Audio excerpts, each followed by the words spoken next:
नमस्कार दोस्तों। स्वागत है आपका हमारे YouTube चैनल संतोष क्लासेस में।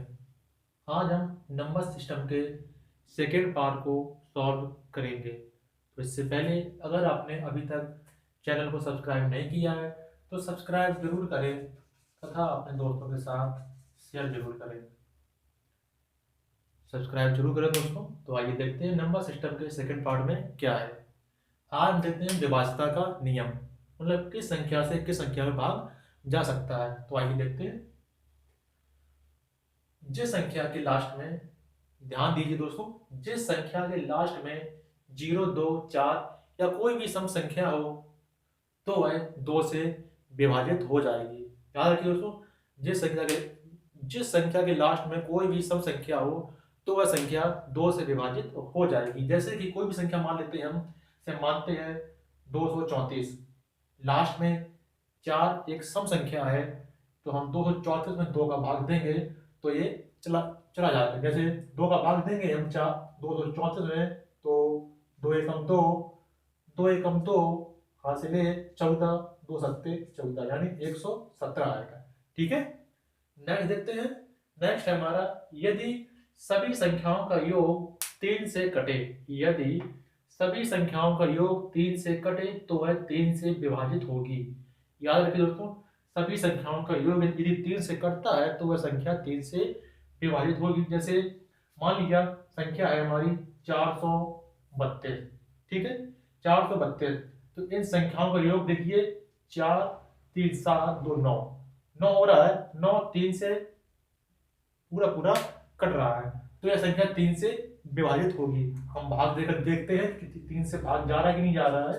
3 से भाग देंगे हम इसमें 432 में, तो 3 एकम 3, हाँ से 1, 3 चौको 12, हाँ से 1 और 3 चौको 12, यानी ये 3 से पूरा पूरा विभाजित हो रहा है। ठीक है दोस्तों, यदि सभी संख्याओं का योग 3 से कटे तो वह 3 से विभाजित होगी। हम इनको जोड़कर देखेंगे कि 3 से इसमें भाग जा रहा है, यदि 3 से भाग जाएगा तो यह संख्या 3 से विभाजित हो जाएगी। अगला अगला देखते हैं। अगला क्या है हमारा, यदि यदि लास्ट के दो अंकों में, यदि लास्ट के 2 अंकों में 4 का भाग चला जाए तो वह संख्या 4 से विभाजित हो जाएगी। जैसे हम देखते हैं, लास्ट के 2, मान लिया कोई संख्या है हमारी 432 है, लास्ट के 2 अंक यानी 32, लास्ट के 2 अंकों में यदि 4 का भाग चला जाए तो वह संख्या 4 से कटेगी। तो लास्ट के 2 अंकों में हम 4 का भाग देंगे, 4/32 यानी 32 में 4 का भाग पूरा पूरा जा रहा है तो यह पूरी संख्या 4 से विभाजित हो जाएगी। हम यहाँ कुछ और भी बढ़ा सकते हैं, 6 बड़ा, यहाँ 5 बढ़ा लिया, लेकिन लास्ट के 2 अंकों में यदि 4 का भाग जा रहा है तो वह संख्या 4 से पूर्ण रूप से विभाजित होगी। हम इसको सॉल्व करके देखते हैं, भाग जा रहा कि नहीं जा रहा है। देखते हैं, 4 एकम 4, हाँ से ले 16 हो गया, 4 तक 16, ठीक है, और 4 भाग दिया 0, सॉरी 1, 4 एकम 4, और इसमें 3 भाग नहीं जा रहा तो हम यहाँ बनाएंगे 0 और 32, 4×32 यानी पूरा पूरा भाग चला गया। ठीक है दोस्तों, यदि लास्ट के 2 अंकों में 4 का भाग चला जाता है तो वह पूरी पूरी संख्या 4 से विभाजित हो जाएगी। अगला देखते हैं। अगला है हमारा, यदि लास्ट में 0 और 5 होने पर वह संख्या 5 से विभाजित हो जाएगी। कोई भी संख्या हो, यदि उसके लास्ट में 0 और 5 हो, कितनी भी बड़ी संख्या हम मान लेते हैं, यदि उस संख्या के लास्ट में 0 है या उस संख्या के लास्ट में कुछ भी है, मतलब 5 है, तो वह संख्या 5 से पूरी पूरी विभाजित हो जाएगी। ठीक है दोस्तों, यदि संख्या के लास्ट में 5 है या 0 है तो वह संख्या 5 से पूरी पूरी विभाजित हो जाएगी। अगला देखते हैं। अगला नियम है हमारा, यदि संख्या 2 तथा 3 से कटे, यदि संख्या 2 तथा 3 से कटे तो वह 6 से विभाजित होगी। देखते हैं दोस्तों, कोई संख्या मानते हैं, जो संख्या 2 तथा 3 से कटे वह संख्या 6 से विभाजित होगी। हम मान लेते हैं हमारी संख्या है 432। हम देखते हैं इसमें 2 का भाग तो चला जाएगा क्योंकि इसके लास्ट में सम संख्या है, तो सम संख्या होती है तो 2 का भाग चला जाता है। और मतलब 3 से कटे, अब देखते हैं 3 से भाग जा रहा है इसमें। हमने यहाँ पर सॉल्व सॉल्व किया था कि इसमें 3 से 432/3 किया था, तो आया था 144, यानी इसमें 3 से ही भाग जा रहा है। तो इसमें 2 और 3 दोनों से भाग जाता है, तो हम तो वह संख्या में 6 से भाग भी चला जाएगा। हम इसको सॉल्व करके देखते हैं कि इसमें 6 से भाग जा रहा है कि नहीं जा रहा है। देखते हैं, 6 का भाग हम दिया 43 में, तो 6 सत्ते 42 बचा 1, यहाँ हो गया 12, 6 दूनी 12। यानी यह नियम सही है कि यदि संख्या 2 तथा 3 से कटती है तो वह संख्या 6 से भी पूर्ण रूप से विभाजित होगी। क्लियर दोस्तों? आगे देखते हैं। आगे देखने से पहले चैनल को सब्सक्राइब जरूर करें, जिससे कि आपको लेटेस्ट वीडियो मिलते रहे, और चैनल को लाइक करना ना भूलें, कमेंट बॉक्स में कमेंट जरूर करें। हाँ, देखते हैं दोस्तों आगे। आगे क्या है हमारा, कौन सा है? छठा नियम हमारा क्या कहता है कि यदि लास्ट के 3 अंक 8 से कटे तो वह संख्या 8 से विभाजित होगी। लास्ट के 3 अंक यदि 8 से पूर्ण रूप से कट रहे हैं तो वह संख्या 8 से विभाजित होगी। अब कोई एक संख्या मानते हैं, लास्ट के 3 अंक, मान ली कोई संख्या है हमारी, यही मान लीजिए 4 3 2 8। लास्ट के 3 अंक यदि 8 से कटेंगे तो वह पूरी संख्या 8 से विभाजित होगी। लास्ट के 3 अंक में भाग देखते हैं। पहले हम 8 का भाग देंगे, 8 8 चौको 32 और 8 एकम 8, यानी 8 से लास्ट के 3 अंकों में पूरा पूरा भाग जा रहा है, तो वह संख्या 8 से पूर्ण रूप से विभाजित होगी। अब हम यहाँ कुछ भी बढ़ा के देख लेते हैं। हमने यहाँ 6 कर लिया, कुछ भी कर लीजिए आप। यदि लास्ट के 3 अंकों में 8 का भाग जाएगा तो संख्या कितनी भी बड़ी हो उसमें 8 से पूरा पूरा भाग चला जाएगा। अब हम इसको चेक करके देखते हैं इसमें भाग जा रहा है पूरा पूरा 8 का कि नहीं जाता है। देखते हैं, 8 का भाग दिया हमने, इसमें भाग दिया 8/64, 3 भाग नहीं जाएगा, 0 बढ़ाएंगे कितना हो गया 32, 8 चौको 32 और 8 एकम 8। यानी ये नियम सही है कि यदि लास्ट के 3 अंकों में 8 का भाग चला जाएगा तो वह पूरी संख्या पूर्ण रूप से 8 से विभाजित होगी। क्लियर दोस्तों? आगे देखते हैं। आगे हमारा नियम है सातवां नियम हम देखते हैं क्या कहता है। यदि संख्या का योग 9 से कटे तो वह पूरी संख्या 9 से विभाजित होगी। यदि संख्या का योग 9 से कटे तो वह पूरी संख्या 9 से विभाजित होगी। और 3 का नियम क्या कहता था, यदि सभी संख्या का योग 3 से कटे तो वह 3 से विभाजित होगी, और यदि योग 9 से कटे तो वह 9 से पूर्ण रूप से विभाजित होगी। हम यही संख्या लेके देखते हैं। संख्या मान ली हमने 432 है हमारी संख्या, ठीक है। 432 में इनका योग देखते हैं, 4 3 7 2 9, इनका योग आ रहा है 9, और 9 में 9 का भाग देंगे तो पूरा पूरा चला जाएगा। अब हम इसमें 9 का भाग देके चेक करते हैं कि ये संख्या 9 से जाएगी। देखते हैं, 9 का भाग देके, 9 का भाग दिया हमने 9 चौको 36, कितना बचा 7, 72 हो गया, 9 8 72। यानी यह नियम सही है कि यदि संख्याओं का योग 9 से कटेगा तो वह पूरी संख्या 9 से विभाजित होगी। कितनी भी बड़ी संख्या हो, कितनी भी बड़ी, 6 5 4 3 2, कितनी भी बड़ी संख्या हो, यदि उनका योग जो है 9 से कटेगा तो वह पूरी संख्या 9 से विभाजित हो जाएगी। ठीक है दोस्तों, अगला देखते हैं। अगला हमारा क्या है, यदि अगला नंबर हमारा है 8 नंबर, यही है ना? हाँ, 8 नंबर है। यदि संख्या के इकाई तथा सैकड़ा का योग, याद रखिए दोस्तों, यदि संख्या के इकाई तथा सैकड़ा का योग समान है, ठीक है, या इकाई तथा सैकड़ा का अंतर समान है, या तो उनका योग समान है या अंतर समान है। किसका? इकाई तथा सैकड़ा का। दहाई का नहीं बोल रहा इसमें। इकाई तथा सैकड़ा का योग समान है या इकाई तथा सैकड़ा का अंतर समान है तो वह संख्या 11 से विभाजित होगी। क्लियर दोस्तों? इसको देखते हैं, एक एग्जांपल लेके देखते हैं हम इसको। एग्जांपल हमारा है 231। क्लियर? हम इसको देखते हैं कि हमारा नियम क्या कहता है। नियम कहता है यदि संख्या के इकाई तथा सैकड़ा, इकाई तथा सैकड़ा का योग समान है। देखते हैं इकाई तथा सैकड़ा, और यहाँ इकाई तथा सैकड़ा का योग यदि समान है। देखते हैं का योग 2 और 3, और यहाँ 1 और ये 2 3। यदि इकाई और सैकड़ा का योग समान है या इकाई तथा सैकड़ा का अंतर समान है। अंतर करके देखते हैं, 2 में से 1 गया 1, और यहाँ 1 और 2 का अंतर 1। ठीक, यदि समान है तो वह संख्या 11 से विभाजित होगी। या तो उनका योग समान हो या उनका अंतर समान हो तो वह संख्या 11 से विभाजित होगी। हम इसमें 11 से भाग करके देखते हैं। संख्या में क्या थी? 231। 11 का भाग देकर देखते हैं कि ये नियम सही है या नहीं है।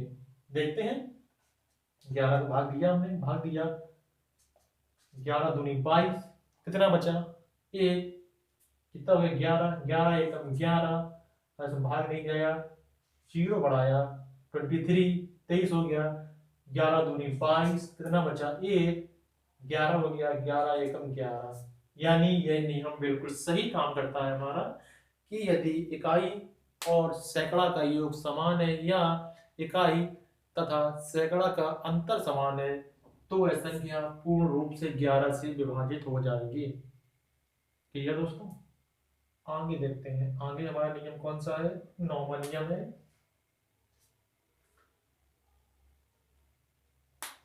नियम 9वां है हमारा, जो संख्या 3 तथा 4 से कटे। याद रखिए दोस्तों, जो संख्या 3 तथा 4 से कटे तो वह संख्या 12 से विभाजित होगी।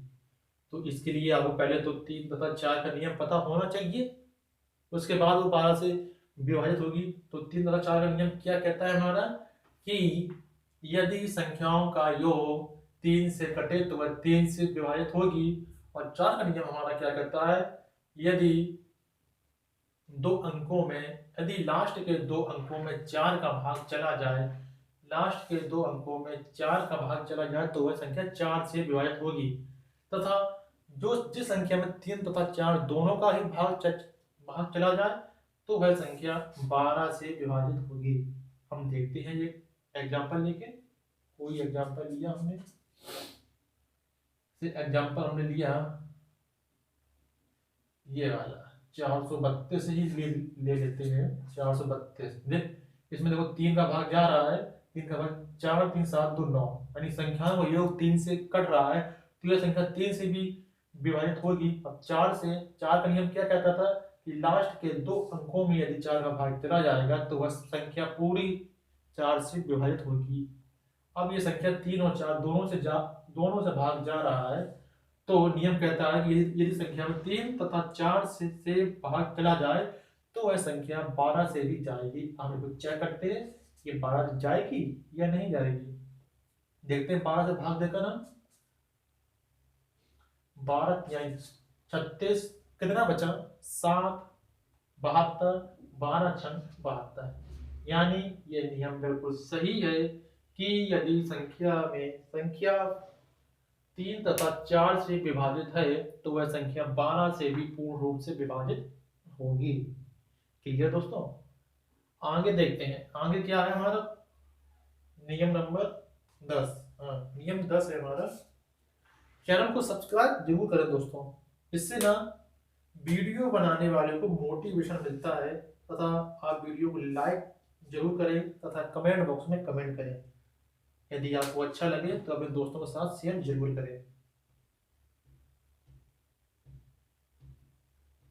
अगला क्वेश्चन है हमारा, अगला नियम क्या कहता है, यदि कोई संख्या लगातार 6 बार आए, ध्यान से देखिए दोस्तों, यदि कोई संख्या लगातार 6 बार आए या किसी संख्या का 3 बार जोड़ा आए तो वह 7 तथा 13 से विभाजित होगी। एक बार और देखते हैं, यदि कोई संख्या संख्या लगातार 6 बार आए या किसी संख्या का 3 बार जोड़ा आए तो वह 7 से तथा 13 से पूर्ण रूप से विभाजित होगी। हम एग्जाम्पल लेकर देखते हैं ये कि क्या यह नियम सही है या नहीं है। एग्जाम्पल हम लेकर देखते हैं कि कोई संख्या का लगातार 6 बार आए, संख्या मान ली हमने कोई है 3 है 3 है 3 3 3 3, संख्या हमारी कितने बार आई? 6 बार, 1 2 3 4 5 6। अब इसमें हम 7 का भाग देकर देखते हैं जाएगा कि नहीं जाएगा। देखते हैं भाग देकर 7 का, हम दीजिए भाग। 7 चौको 28, कितना बचा? 5 53 53 हो गया। 7 49, कितना बचा? 4, कितना हो गया? 43, 7 6 42, 1 बचा 13, 7 एकम 7, 6 बचा 63, 7 9 63। यानी ये नियम बिल्कुल सही है कि यदि कोई संख्या लगातार 6 बार आए तो वह संख्या 7 से या 13 से विभाजित होगी। अब ये 13 से विभाजित होगी कि नहीं, हम 13 का भाग भी देकर देख लेते हैं। इसमें आप भाग देकर देखिएगा कि 13 से विभाजित होती है कि नहीं होती है। ठीक है, आगे क्या है? आगे है यदि संख्या या किसी संख्या का 3 बार जोड़ा आए, किसी संख्या का 3 बार जोड़ा आए तो वह संख्या 7 और 13 से विभाजित होगी। 3 बार जोड़ा, मान लिया कोई संख्या है 23 23 और 23, 3 बार जोड़ा आ रहा ना, 23 का 1 बार, 23 1 बार, 23 1 बार, कितनी बार आया? 3 बार। 3 बार जोड़ा आया तो इसमें देखते हैं हम 7 का भाग देखें कि ये 7 से भाग जाएगा कि नहीं जाएगा, चेक करके देखते हैं। 7 या 21, बचा कितना? 2 22 हो गया। 7 या 21, 1 बचा 13, 7 एकम 7, 6 बचा 62 हो गया। 7 अट्टे 56, कितना बचा? 6 63 और 7 9 63। यानी ये नियम बिल्कुल सही है कि यदि कोई संख्या किसी संख्या का जोड़ा 3 बार आए तो वह संख्या 7 से तथा 13 से पूर्ण रूप से विभाजित होगी। क्लियर दोस्तों? आगे देखते हैं। आगे एक नोट है, नोट करके लिख लीजिएगा कि पेपरों में कई बार पूछा गया है कि 1 से 100 तक कितनी अभाज्य संख्याएं होती हैं। 1 से 100 तक कितनी अभाज्य संख्याएं होती हैं? तो होती कितनी है? 25। 25 अभाज्य संख्याएं 1 से 100 तक होती हैं। पिछले साल के टीईटी में 2019 के टीईटी पेपर में यूपी टेट में पूछा गया था कि 1 से 50 तक कितनी अभाज्य संख्याएं होती हैं। 1 से 50 तक, तो याद रखिए 1 से 50 तक 15 अभाज्य संख्याएं होती हैं। 1 से 50 तक 15 अभाज्य संख्याएं होती हैं और 51 से लेकर 100 तक 51 से लेकर 100 तक 10 अभाज्य संख्याएं होती हैं। टोटल 1 से लेकर 100 तक कितनी हुई? 25। टोटल 25 अभाज्य संख्याएं हमारी होती हैं 1 से लेकर 100 तक, तथा 1 से 50 तक 15 और 51 से लेकर 100 तक 10 अभाज्य संख्याएं होती हैं। तो दोस्तों इनको आप अच्छी तरह से देख लीजिएगा। ये नियम काफी बार आपको दिक्कत करता है। कौन सा? ये 11 वाला, कि यदि संख्या के इकाई तथा सैकड़ा का योग समान है या इकाई तथा सैकड़ा का अंतर समान है तो वह संख्या 11 से विभाजित होगी। इसको आप ध्यान से देख लीजिएगा और प्रैक्टिस कीजिएगा। तो हम आगे देखते हैं। सब्सक्राइब जरूर करें दोस्तों। आगे देखते हैं हम।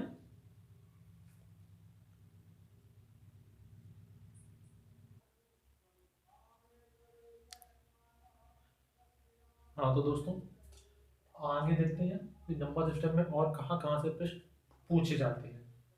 जैसे कि कई बार पूछ लिया जाता है कि एक से लेकर 10 तक की संख्या का गुणा करने पर कितने शून्य प्राप्त होंगे। एक से लेकर 10 तक की संख्या का गुणा करने पर कितने शून्य प्राप्त होंगे। तो आप देखिए कैसे निकालते हैं हम इसको सारे सवाल हम ट्रिक के माध्यम से ही समझेंगे, क्योंकि पेपरों में इतना टाइम हमको नहीं मिलता है कि हम वैसे से सवाल को सॉल्व करते रहें।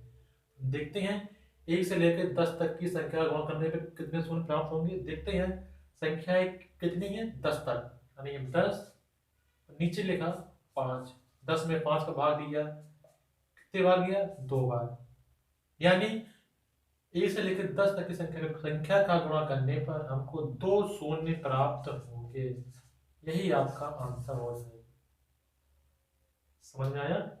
पहला यदि हमसे पूछा जाए ए से लेकर, नेक्स्ट हम सवाल देखते हैं, आपको समझ में आएगा कि पूछा गया 1 से लेकर 100 तक की संख्या का गुणा करने पर शून्य कितने प्राप्त होंगे। देखते हैं 1 से लेकर 100 तक पूछा है तो 100 का में 5 का भाग दिया, कितने बार गया 5 2 10 0, 20 बार, 20 बार गया। अब हम जो भी भागफल आएगा हम उसमें तब तक भाग देते रहेंगे जब तक वह 5 से विभाजित ना हो। 20 आया, अब 20 में हम 5 का भाग देंगे, कितने बार जाएगा 5 चौको 20, 4 बार गया। अब 4 में 5 का भाग देंगे, अब तो भाग नहीं जा रहा 4 में, है ना, 4 में 5 का भाग तो जाएगा नहीं, तो टोटल 20 + 4 यानी 24 शून्य प्राप्त होंगे हमको 1 से लेकर 100 तक की संख्या का गुणा करने पर। समझ में आया। हम तब तक भाग 5 का देते रहेंगे जब तक लास्ट में ऐसी संख्या ना आए जिसमें 5 का भाग ना जाए। आगे हम देखते हैं, मान लिया कोई एक क्वेश्चन है, ये पहला हो गया, ये दूसरा, मान लिया एक एग्जांपल और हम करते हैं। मान लिया 1 से लेकर 100 तक की, इसमें नहीं है, मान लिया 1 से लेकर 1000 तक की संख्या का गुणा करने पर कितने शून्य प्राप्त होंगे। तो संख्या कितनी है 1000, 1000 तक की संख्या का गुणा करने पर कितने शून्य प्राप्त होंगे। भाग देते हैं किसका 5 का भाग देते हैं, कितने बार जाएगा 5 2 10, 200 बार, ठीक है। अब इसमें तो अभी 5 का भाग चला जाएगा ना, तो 200 में 5 का भाग फेंक देंगे, कितने बार जाएगा 5 चौको 20, 40 बार। अभी 40 में भी 5 का भाग अभी चला जाएगा, कितने बार जाए 8 बार। अभी 8 में भी 5 का भाग चला जाएगा, कितने बार जाएगा 1 बार, एक ही बार जाएगा ना। अब तो भाग नहीं जा रहा है, अब 1 में 5 का भाग तो जाएगा नहीं, तो टोटल हम इनको जोड़ देंगे, अब इनको इनको इनको 200 240 240 248 और एक 249 शून्य हमको प्राप्त होंगे 1 से लेके 1000 तक की संख्या का गुणा करने पर। समझ में आया दोस्तों। हम तब तक भाग देते रहते हैं जब तक संख्या 5 से कटती रहती है, जहां पे कटना बंद वहीं पे हम उनको जोड़ देते हैं और हमारा आंसर आ जाता है। अब ये सवाल देखिए, तीसरा सवाल, ये थोड़ा हटके है। इसमें दिया है 1 से लेकर 100 तक, 1 से लेकर 100 तक की सम संख्या, यहाँ दिया है सम संख्या, याद रखिए सम संख्या। 1 से लेकर 100 तक की सम संख्या का गुणा करने पर कितने शून्य मिलेंगे। ठीक है, 1 से लेकर 100 तक की संख्या का गुणा करने पर कितने शून्य मिलेंगे। तो हम देखते हैं इसको, सम संख्या पूछा है ना, तो 1 से लेकर 100 तक देखते हैं। 100 है, यदि सम संख्या दी गई हो तो पहले हम 10 का भाग देंगे। याद रखिए दोस्तों, सम संख्या के लिए है ये नियम। सम संख्या दी गई हो तो पहले 10 का भाग देंगे, तो 10 का भाग देंगे 100 में कितनी बार जाएगा? 10 बार। उसके बाद हम 5 का भाग देते जाएंगे, 5 दूनी 10, 2 बार। अब तो भाग जाएगा नहीं, तो इन दोनों को जोड़ देंगे, टोटल 12 संख्या, 12 शून्य प्राप्त होंगे। 1 से लेकर 100 तक की सम संख्या का गुणा करने पर हमको 12 शून्य प्राप्त होंगे, जबकि यहाँ पे हमने सॉल्व किया था कि 1 से लेकर 100 तक की संख्याएं, समस्त संख्याओं का गुणा करने पर हमको 24 शून्य प्राप्त हो रहे थे, है ना। तो ये सम संख्या का नियम है।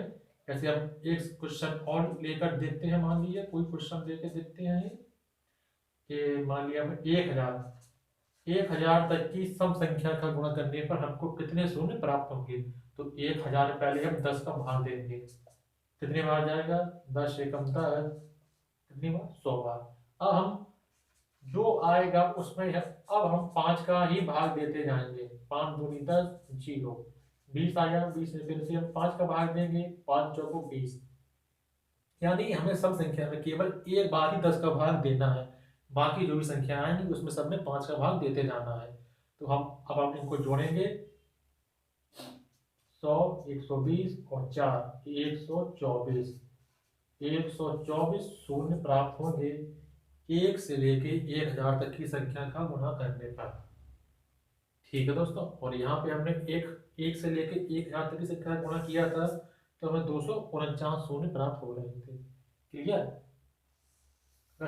और हाँ, अगला देखते हैं। नेक्स्ट क्वेश्चन है कि विषम संख्याओं का गुणा, मान लीजिए 1 से लेकर 100 संख्याओं, 100 विषम संख्या, 100 विषम संख्या का गुणा करने पर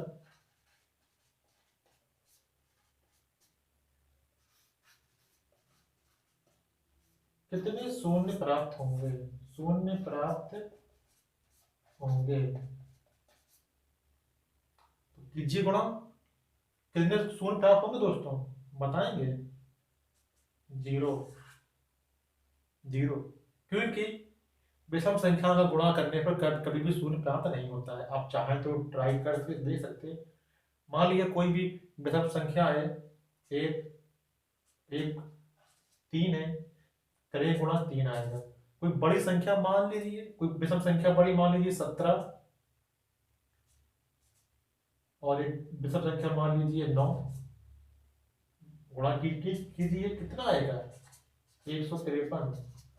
शून्य कभी नहीं आता है, विषम संख्याओं का गुणा करने पर शून्य हमको कभी प्राप्त नहीं होता है, याद रखिए दोस्तों।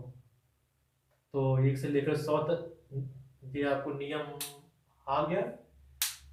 पहले हम अगर केवल सिंपल वे पूछ दिया जाए 1 से लेकर 10 तक या 1 से लेकर 100 तक की संख्याओं का गुणा करने पर कितने शून्य प्राप्त होंगे, तो आपको सिंपल वे में 5 का भाग देते जाना है। और यदि पूछ दिया जाए कि 1 से लेकर 100 तक या 10 तक को कुछ भी सम संख्या का गुणा करने पर कितने शून्य प्राप्त होंगे, सम संख्या, तो हम पहले 10 का भाग देंगे, उसके बाद हम 5 का भाग देते चले जाएंगे। क्लियर? आगे देखते हैं। आगे हमने क्या बताया कि विषम संख्या का गुणा करने पर हमें कभी भी शून्य प्राप्त नहीं होते हैं। याद रखिए दोस्तों, विषम संख्या का गुणा करने पर शून्य प्राप्त नहीं होते हैं। एक क्वेश्चन और देखते हैं, उसके बाद नंबर सिस्टम समाप्त हो जाएगा। एक क्वेश्चन क्या है हमारा, देखते हैं।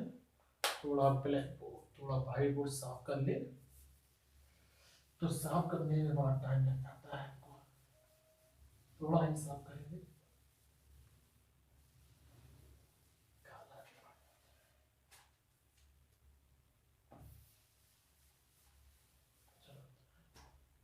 एक क्वेश्चन और देखते हैं। दिया है 2 की घात 5 इंटू 3 की घात 2 इंटू 5 की घात 6 बटे 2 की घात 1 गुणा 5 की घात 2। अब इसमें पूछ दिया जाए कितने जीरो होंगे, कितने शून्य होंगे, कितने शून्य होंगे इसमें। बताएंगे दोस्तों। तो सबसे पहले तो हम इसको हल करते हैं। अगर यहाँ पे एक नहीं भी लिखा है तो इसको एक माना जाता है। दो की घात कुछ नहीं, मतलब दो की घात एक है। ठीक है, तो ये दो, दो ऊपर जाएगा। याद रखिए, अगर बटे में कोई संख्या है तो अधिक बटे की संख्या में कोई घात है और वो ऊपर जाती है घात, तो वह उसका चिन्ह परिवर्तित हो जाता है। यहाँ प्लस की है, ऊपर जाएगी माइनस की हो जाएगी। दो की घात 5 - 1, ये ऊपर जाएगा। -1 गुणा 3 तो यहाँ पे है नहीं है, 3 की घात 2 गुणा ऊपर 5 है, नीचे नीचे भी 5 है, तो घातें घट जाएंगी। 6 - 2। ठीक है, इसको हम हल करेंगे। 2 की घात 4 गुणा 3 की घात 2 गुणा 5 की घात 4। अब इसमें पूछा है कितने शून्य प्राप्त होंगे। हाईएस्ट घात देखते हैं कौन सी है, 4। हाईएस्ट घात, ये तो छोटी है, हाईएस्ट घात कितनी है, 4। तो 4 शून्य प्राप्त होंगे, 4 शून्य होंगे। क्लियर दोस्तों। ये क्वेश्चन पिछले ईयर एनटीपीसी में पूछ लिया गया था 2016 में। ये वाला क्वेश्चन, 1 से लेकर 100 तक की संख्याओं का गुणा करने पर कितने शून्य प्राप्त होंगे। तो आप इसको अच्छी तरह देखिएगा दोस्तों। चैनल को सब्सक्राइब जरूर करें, चैनल को सब्सक्राइब जरूर करें तथा अपने दोस्तों के साथ शेयर करना ना भूलें। तो आज का वीडियो आपको कैसा लगा हमें कमेंट बॉक्स में जरूर बताएं, और वीडियो को एक लाइक और कमेंट जरूर करें। अपने अपने दोस्तों के साथ शेयर जरूर करें। आज के लिए बस इतना ही। जय हिंद।